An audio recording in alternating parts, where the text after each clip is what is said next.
Hello everyone, my name is Josh Hendren, and welcome to my informative speech on the home brewing process. Before we begin delving into the procedure itself, let's first discuss brewing and the materials necessary for the home brewing process. Brewing is defined as the yeast-based fermentation of sugars obtained from the carbohydrates in grains and other sources, along with other flavorings, into an alcoholic beverage, as defined by Munson-McGee. Secondly, the equipment and ingredients we'll need for a simple homebrew, which is also known as an all-extract homebrew. The equipment we'll use for the fermentation process are two 5-gallon buckets. The first, which will be our primary fermentation tank. The second will be our secondary fermentation tank. We'll also be using a hydrometer, an airlock, measuring cups, a saucepan, a mixing spoon, a can opener, bleach, and a siphon hose. Next, the actual ingredients we'll be adding to the homebrew itself are malt extract, yeast, water, and brewer's sugar, which is also known as lactose.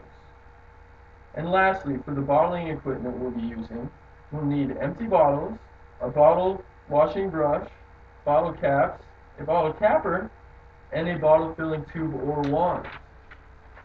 So now that we've examined the necessary materials in order to homebrew, let's dive into the process itself. The first step is to sanitize everything. Sanitation is key. We first need to fill the primary and secondary fermentation buckets with water and add 1 capful of sanitizer per gallon of water added to each bucket. Munson-McGee. We'll place the remaining equipment inside the fermentation buckets and allow the equipment to soak overnight.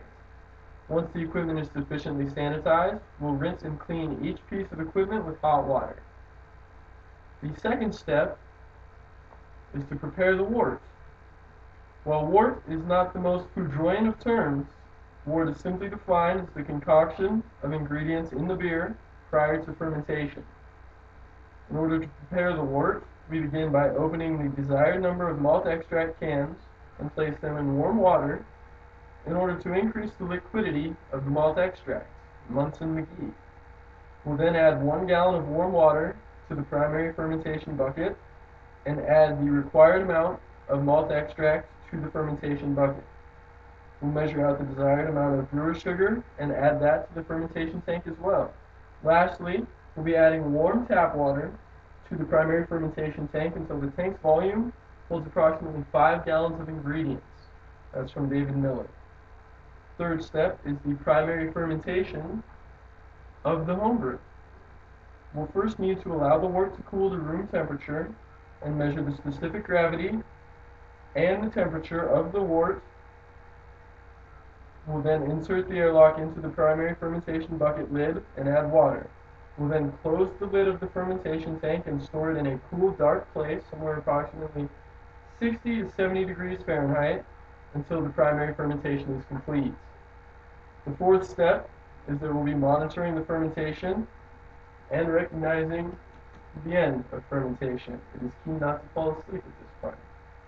Once the airlock has ceased to bubble, the fermentation has completed. We'll check the airlock daily from the beginning of approximately day 4 until the ceasing of fermentation. The conclusion of bubbling indicates that all CO2 has left the beer, and we'll measure the final gravity and temperature of the homebrew. If the final temperature and gravity do not meet the requirements for the homebrew, the primary fermentation process is not yet completed, and we will need to allow it to complete. The fifth step, right here, is the siphoning and priming of our homebrew. We'll first need to siphon the beer from the primary fermentation tank to the secondary tank. And keep in mind that the siphoning process is most easily completed by ensuring that our primary tank is at a higher altitude than our secondary tank. We'll need to siphon from the primary to the secondary tank. This will allow transfer to execute swiftly and effectively of our homebrew. We'll measure and add additional brewer's sugar as defined in our recipe. Priming is simply the process of adequately stirring the ingredients in our secondary fermentation bucket. The sixth step is once again More sanitation. Once again, we'll fill the primary fermentation bucket with water and add the sanitizer. And as the bottling stage is nearing, this is the most convenient time to sanitize both our bottles and our bottle caps. We'll do so by putting the bottles in just a dishwasher on the heat cycle and letting them rinse out. We'll boil the bottle caps in boiling water for about 10 minutes, and that will ensure sanitation of the bottle caps as well. Now we're on to our seventh step here, which is the bottling of our brew.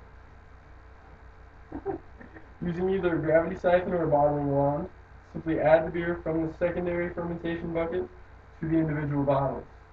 Once the bottle is filled, we'll cap the bottle, and keep in mind that the quicker the bottle is filled, the less oxygen will get into the beer as the beer matures, which ensures a smoother, better tasting brew and lessens the risk for contamination. And finally, the last step is the maturation of the beer. We'll store the beer bottles at room temperature in a dark location for approximately 1 week. After the first week of maturation, we'll move the bottles to a cooler and darker location, Munson McGee. Now this is where basements come in handy not only for unruly teenagers, but also in the maturation process of your homebrew. After approximately 2 to 7 weeks of in-bottle maturation, the all-extract brew should be fully matured and ready for its most enjoyable and responsible consumption. That's from How to Brew. And lastly, one final thought, a quote from the Complete Handbook of Homebrewing. With patience, determination, and solid information, anyone can make a great variety of excellent beers at home. Have fun brewing, and good luck.